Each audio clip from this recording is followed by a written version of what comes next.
Hi guys, I'm Rida and I'm from Manchester and I'm the Managing Director of Lux Nights Limited, and right now I'm sitting in the first deal that I've acquired, which is a 2-bed property in Manchester, Salford specifically, and I've acquired this through the help of Simon's 6-month mastermind course and the community that I'm a part of.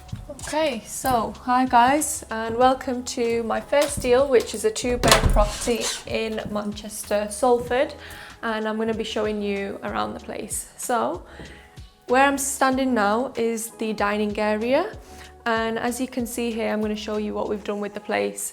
So the dining area and the lounge area are all open plan, so there's an archway right here where I'm standing which gives the place a nice airy feel with no doors, so it doesn't feel as enclosed and the guests can walk in and out as they please.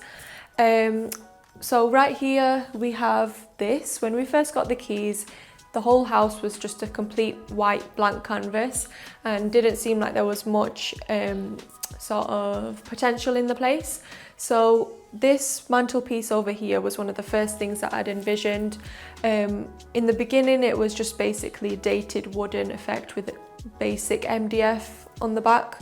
So the first thing I did was give that a lick of paint and then put some mosaic tiles in there, and that sort of made the whole house like instantly stand out. And then in terms of the furnishings and the soft furnishings, we changed the light bulb and the sort of lampshade to go with the theme, with all the black accents and the wooden rattan accents, which just go really nicely with like the neutral theme. And then for the dining table, we decided to go for this bench one as opposed to chairs, which just make it look a bit more sophisticated, a bit more put together, I'd say. And yeah, the one feature that I do really like on this place is the overhanging lamp, which was just a steal from B&Q actually, so I'm happy with that purchase. And yeah, I'll take you over to the lounge area now. Again, we decided to give this wall and this wall a lick of paint when doing sort of a feature wall, which is a bit subtle and not too in your face, just so that it can look very timeless and modern and goes with the overall theme of the house. And then we decided to put a big plant there, which is actually real. It's quite low maintenance, so it's not too bad, and I just think it looks nicer than the artificial ones out there. And then we put a little lampshade there with the warm lights just to make them feel very cozy inside. And then we went with the black and white theme again, with the carpet, with the Moroccan effect, and put a little coffee table there with the remote and a little piece there, and then a box of chocolates for the guests when they come. And then the sofa, this was one of my favourite pieces, just because of the colour, and it's very comfortable actually. And this was another steal from Facebook Marketplace, and then I just basically did a little bit more to it with like the added cushion covers.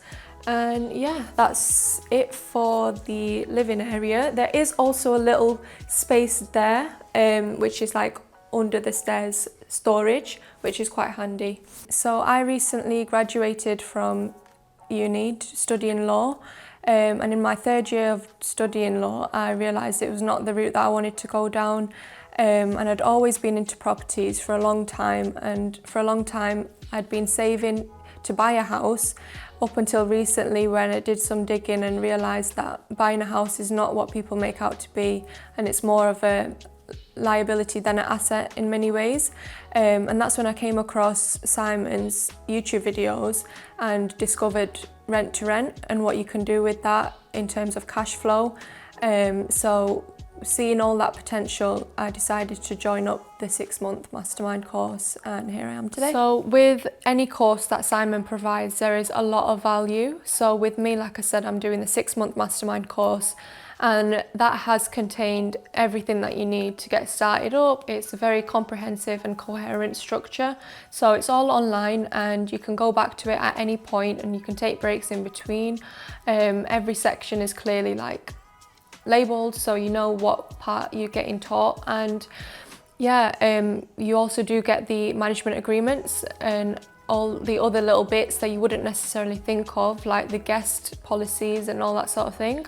And you're also getting access to the app, which is part of like a big community. So it's basically like Facebook, but like a small exclusive circle. So you're getting to interact with like-minded people who are on the same journey as you, and you can always ask for advice on specific things, and you can always sort of search up any specific questions that you have on the app, and anyone that's posted something related to that you can read, and most likely 9 out of 10 your question will be answered already. So yeah, I think it is really good value, and I would recommend to someone who's starting out in rent to rent to get educated first before stepping into it. So heading into the kitchen, I'll break everything down for you guys. So in terms of the fridge, this fridge was actually given by the previous tenants, which was basically brand new, and they just couldn't be bothered to take it with them into the new house. So got that for very cheap, given the size. And yeah, so this place was basically very dated when I got the keys. It was all yellowish paint. So we gave that a fresh lick of paint with all the neutral tones, and then we did a little feature again on this side of the wall with a little olivey sage green kind of colour. And then we've brought in all the new kitchen appliances which the guests might need, so like a matching toaster and kettle, and also we have a coffee machine which has complimentary coffee pods, so the guests can also use that at their disposal. There's also a microwave, of course, and a washing machine, which is good for doing linens when you've got a bit of free time and you don't want to take it to like the laundrettes. And yeah, there's a fully working oven, grill, whatever you want to call it, and the pots and utensils are all based and hidden away in the cabinets, so that's quite handy. And then we have on this side of me the entrance to the back garden. So now that we've seen downstairs, I'm going to take you guys upstairs and we'll have a look what we've done there. So as we walk upstairs, the first thing you see is the master bedroom, which I'm currently standing in right now.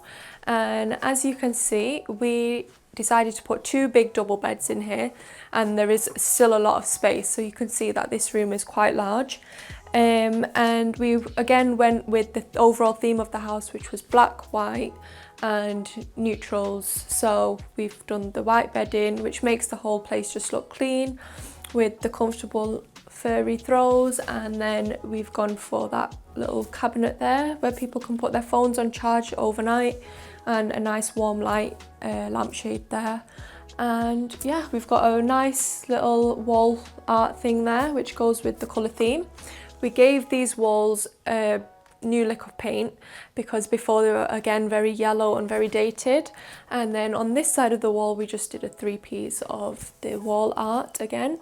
But yeah, we decided to keep the wallpaper because we didn't really know the condition of the wall underneath, so we just thought instead of creating extra work for ourselves, we're just better off to just paint it, and it just still looks just as good. So yeah, that's what we've done with this one. So now I'm going to show you guys the bathroom, which is a final room in the upstairs. So this room was the bulk of the project because obviously it needed a full refurb. So what we did there was put in the new tiling. That took around 2 days, give or take, and then we put in the brand new unit, so brand new bathtub, sink and toilet. The state of it before was not attractive. It was like very dated yellow units, and the toilet seat was pink. So we changed all of that to make it look more modern. Then we only just needed to paint that ourselves, like the extra wall, and the spotlights were already in place, so that was fine. We put a little mirror there instead of like the one that goes on the wall, just for ease, and people can sort of take it if you've got women, they can do their makeup, whatever. And yeah, we have the toilet roll thing over here, the toilet roll holder, and we have behind us the wooden shelves, which we didn't need to replace, and luckily it goes with the overall theme of the house, which is the wooden accents like on the skirting board, and we matched that with the toilet bin and the little tray there, so that tied nicely. And yeah, so that was pretty much it for the tour. This is whole house, and I hope you guys enjoyed. In terms of the figures for this property, the rent is $875 a month, and with the utilities we estimate it's around $300 to $350, give or take. And in terms of the profit that we expect to achieve would be around £800 to £1,000 a month. And the break-even point we expect should be within 6 months, if not less, hopefully, fingers crossed. And what else? Yeah, I'd say the average amount we spent on this in the end was about £7,000, which did go slightly over budget, but it's fine. It's sort of expected on the first deal, and you just sort of go through a learning curve, I guess. So I think I started the course in around April or May time, and then I acquired this and got the keys for this property on the 16th of June. So maybe, what is that, 2 months? And I gained my first property. So yeah.